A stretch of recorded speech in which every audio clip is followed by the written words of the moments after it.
Tapi sebagian orang gitu, astagfirullahaladzim, la ilaha illallah, innalillah.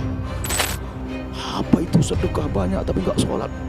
Neraka, kata Buya, satu sholat jangan Anda tinggalkan. Nama Buya di bawah. Neraka. Ini salah faham bawa nama saya ini.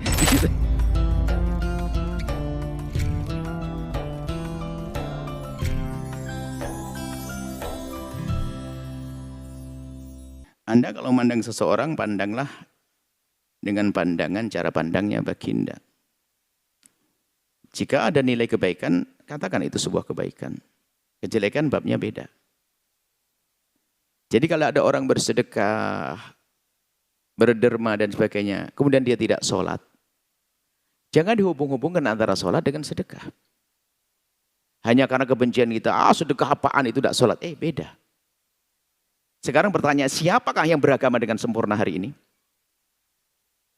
Mungkin ada orang rajin sholat di sedekah, tapi tidak sadar dia suka gunjing. Apakah lalu kita katakan, wah sholatmu tidak guna, kau gunjing dok. Jadi sedekahnya bisa diterima. Jadi tolong pandang, dia bersedekah. Kalau ingin membuat perbandingannya adalah begini perbandingannya. Ada orang sedekah tapi nggak sholat, sama orang nggak sholat nggak sedekah, pilih mana? Itu baru seandainya nyambung. Itu loh, jadi supaya hati kita lega. Gampang kita itu gampang mudah nilai orang dengan nilai negatifnya. Sholat apaan? Sedekah apaan? Sudah sedekah tapi nggak mau sholat. Rupanya dia pengurus masjid. Yang dikit-dikit hanya sholat. Bagus Anda ngajak sholat, tapi jangan lalu merendahkan orang bersedekah. Ya, seperti itu. Sholat, rajin sholat tapi nggak pakai jilbab. Loh. Perbandingan bukan begitu. Ini Pak, kadang-kadang cara membandingkannya itu perbandingan licik. Mana lebih bagus? Pakai jilbab menutup aurat lalu tidak sholat? Menutup aurat lalu tidak sholat? Atau sholat tapi buka aurat? Ini kan orang fitnah, kurang ajar.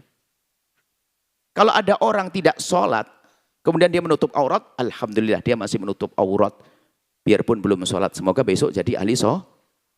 Ada satu lagi, yang membuka aurat tapi rajin sholat. Ya Allah, dia memang buka aurat tapi alhamdulillah masih sholat. Semoga dengan sholatnya dia menutup aurat. Kenapa gitu aja kok susah?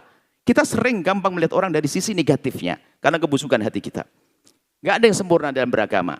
Maka cara pandangnya adalah pandang sisi nilai positifnya. Adapun sisi negatifnya kita mohonkan ampun kepada Allah. Dan kita ingatkan pelan-pelan.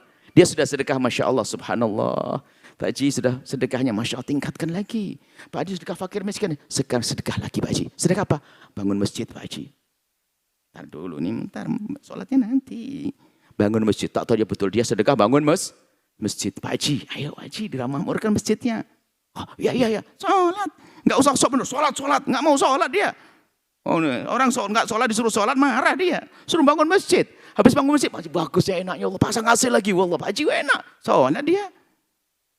Orang pinter tuh ngajak kebaikan tuh nggak kerasa orangnya. Tapi sebagian orang gitu, astagfirullahaladzim, la ilaha illallah, innalillah. Apa itu sedekah banyak tapi nggak sholat?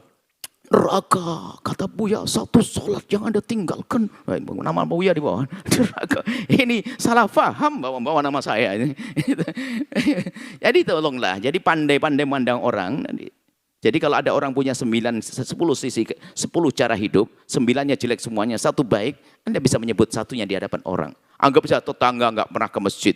Tetangga yang Masya Allah mungkin mabuk, mungkin ini. Tapi tetangga ini setiap ada pengajian, langsung gerbangnya dibuka untuk parkir motor dan sebagainya. Lalu kalau Anda ditanya orang, siapakah dia? Anda jangan ngomong, dia tetangga masjid nggak pernah sholat. Jangan.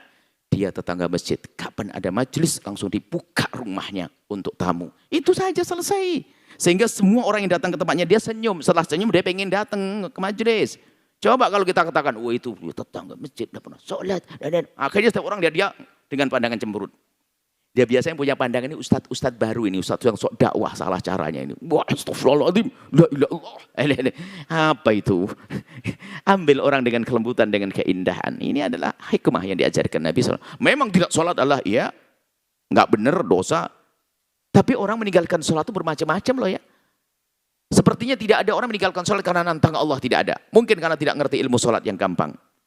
Atau mungkin dia belum terbiasa dan sebagainya. Maka jangan serta-merta mengatakan, oh dia mau sedekah berarti kan kenal Allah dia.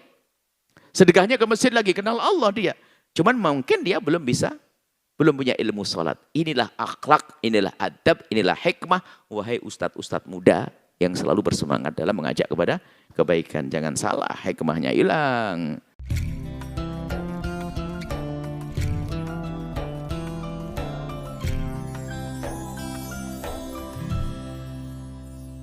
Sahabat Al-Bahjah TV, setelah menyaksikan video ini, jangan lupa bersolawat kepada baginda Nabi Muhammad.